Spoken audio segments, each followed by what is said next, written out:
It is funny that Blumhouse promised the sequel to be just better as it can be previously a couple years ago. Unfortunately, it falls flat on its face. This is your Five Nights at Freddy's 2 review. If you're new to the channel, be sure to subscribe. Also, hit that like button. To start off, I'm not a Five Nights at Freddy's fan, just to spill this out. I do enjoy video game adaptations as they're fun and dope to watch. I am a gamer. I love playing games, especially getting to know the concept and story of the adaptation and lores behind it all. Five Nights at Freddy's 2 is one of those I'm not a huge fan, and I do like how the first one had a solid adaptation with the lores and animatronics, as there were the only best parts, and at least some additional parts of that movie was enjoyable, as the first one had. And really surprisingly, the sequel just somehow was funny enough, falls completely flat on its face, and did not promise anything to improve a lot. The major problem with this movie of why it's fallen flat is because they have the same screenwriter who is also the makers of the Five Nights at Freddy's franchise, Scott Cawthon.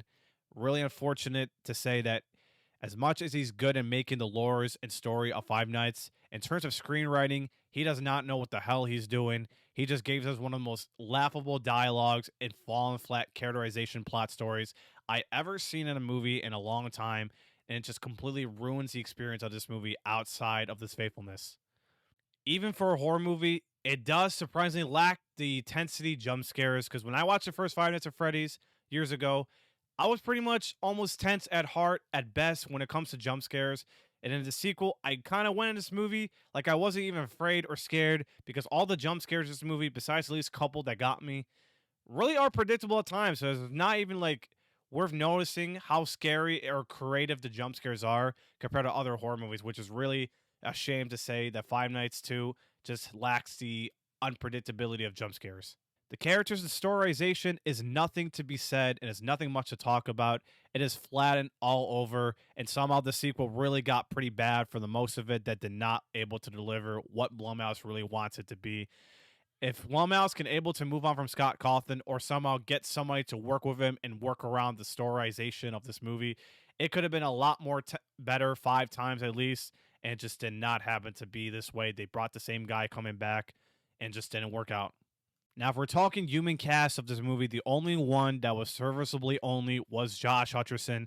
I think he did just a decent job he can ever do in a sequel, especially with the writing it's got.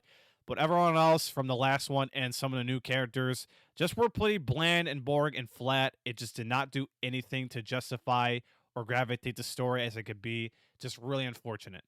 The only plus I'm going to give this movie, at least of that, are the animatronics. They just look amazing out of a video game, and they just keep getting better. So I got to give a shout out to Blumhouse, at least, for making them just surreal and not even CGI or VFX anything. Seems to be really capable of bringing these animatronics to life, and the build looks even real. So for the most of that, it was pretty enjoyable. The lores, of course, were still there as an adaptation, so that's still there for at least fan service. Five Nights at Freddy's 2, unfortunately, is indeed one of the worst movies of the year for me. There's nothing really much to ever talk about pretty much with the sequel and this review. It just did not live up the way what Blumhouse would expect the sequel to be, just better. It just falls flat on its face, and there's nothing much to justify with the sequel. The animatronics and lore are still there, so you still got Scott Cawthon, who at least gave a lot of that to at least fans. But at the same time, it's mostly a fan service movie than just anyone's movie, so it's really unfortunate that a sequel just still could not live up the way it could be, and I still prefer the first one over this sequel.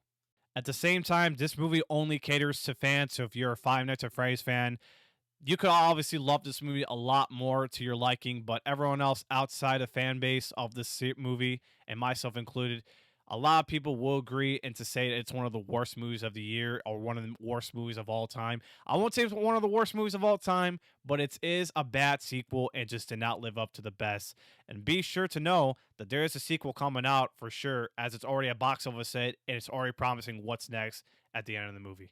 I'll be giving Five Nights at Freddy's 2 a 2 out of 10 and 1 star. If you enjoy this review, be sure to hit the like button and subscribe to the channel, and share your thoughts down below in the comment section if you've seen Five Nights at Freddy's 2, and what do you think of it, and do you prefer the first one or the second? Let me know, and most importantly, I want to let you last. One of you guys stay safe, stay positive. Thanks for the video, guys. God bless. Peace.